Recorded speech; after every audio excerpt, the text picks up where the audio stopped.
Shooter 2007. As the film commences, the scene unfolds with U.S. Special Forces sniper Bob Lee Swagger, Mark Wahlberg, and his scout, Donnie Finn, Lane Garrison, strategically positioned in the hills of Ethiopia. Their mission is to provide cover for a U.S. convoy navigating through hostile terrain on its way back to base. Engaged in casual conversation, Donnie reflects on a photograph of his wife, Sarah Kate Mara. Suddenly, a lone truck equipped with a mounted machine gun speeds toward the American convoy below. With precision, Swagger eliminates the shooter and driver with single shots to the head. The apparent success of the mission takes a turn when a hostile militia emerges, unleashing a barrage of gunfire on the soldiers. Donnie guides Swagger, who systematically eliminates numerous hostiles, ensuring the safe escape of the U.S. forces. However, protecting the convoy exposes the sniper's location, subjecting them to intense enemy fire. Back at base, their commanding officer prioritizes avoiding detection, leaving Swagger and Donnie abandoned and presumed dead. As an enemy helicopter attacks, Donnie loses his life. Frustrated, Swagger fires at the helicopter until he discovers a Barrett 50 caliber VBM-82A3 SASR. He retaliates, bringing down the helicopter in flames. The screen is engulfed in smoke as the helicopter crashes and explodes. Fast forward 3 years, and Swagger has become a secluded civilian living in the mountains, disconnected from the world that betrayed him. With an unkempt appearance and long hair, he resides alone, accompanied only by his dog, trained to fetch a cold beer from the fridge. While sharing a moment with his canine companion, Swagger powers up his PC and browses the internet, observing a world that leaves him disenchanted. Meanwhile, at a military office, wheelchair-bound Michael Sandor, Raid Sherbagia, Colonel Isaac Johnson, Danny Glover, Jack Payne, Elias Koteas, and Louis Dobler, Jonathan Walker, are strategizing an operation. Sandor suggests Swagger, viewing him as the ideal candidate for their covert needs, a once-heroic operative turned solitary figure. Johnson and his team venture into the woodland to enlist Swagger for their mission.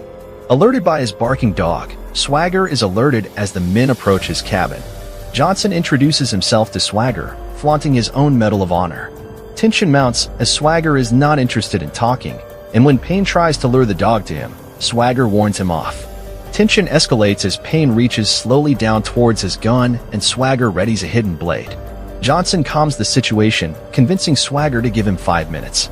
Payne and Dobler wait outside as Johnson explains their presence. They have received information about a planned assassination attempt on the president and, with a mole in one of their agencies, they've turned for help to Swagger.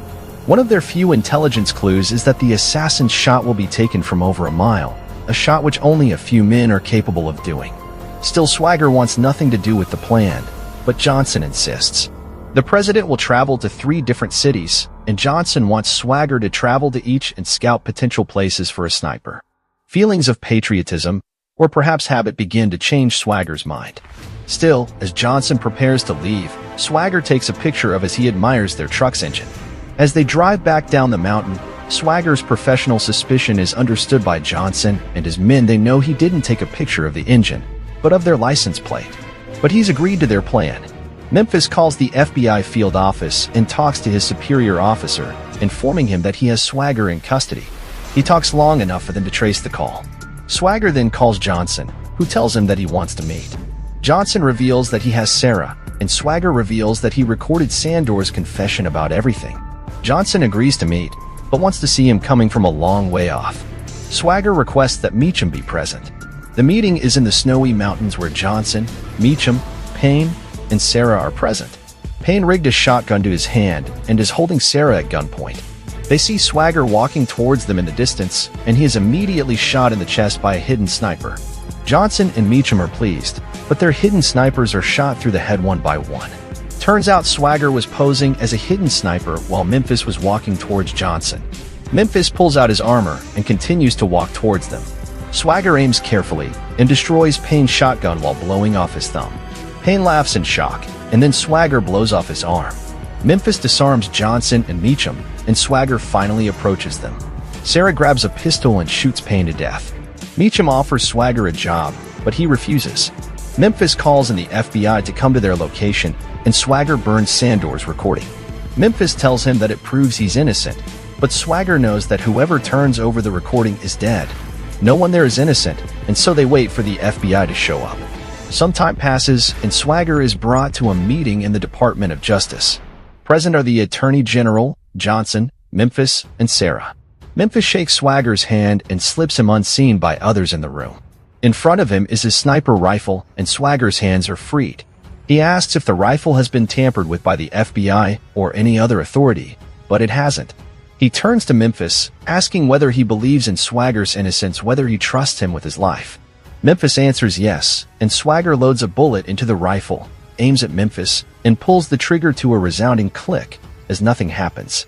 The truth of the situation is clear.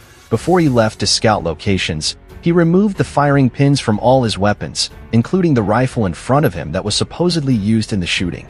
It was impossible, then, that he had used his weapon to kill the Ethiopian archbishop. Clearly innocent, Swagger and Memphis then argue that the real guilty parties in the room is Johnson, tying him to the mass grave in Ethiopia. But the Attorney General has no jurisdiction over crimes Johnson may or may not have committed in other countries. Johnson is allowed to leave, telling Swagger that he had won again. The Attorney General frees Swagger, convinced that he's innocent. He tells Swagger that sometimes justice isn't fair, but we don't live in the Old West anymore where you can clean things up with a gun. They exchange knowing looks.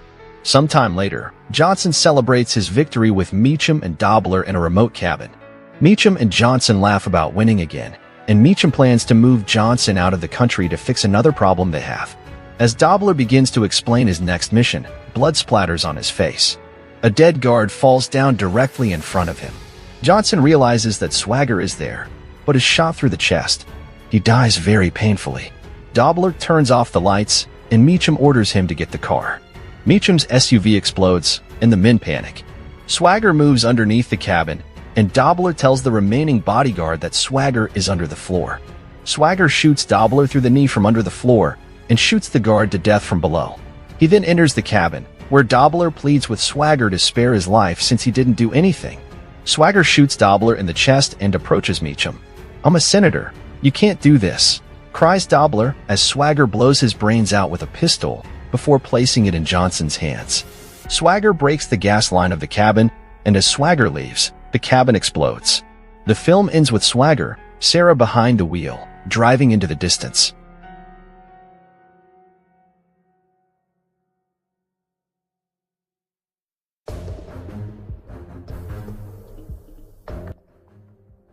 And I'll go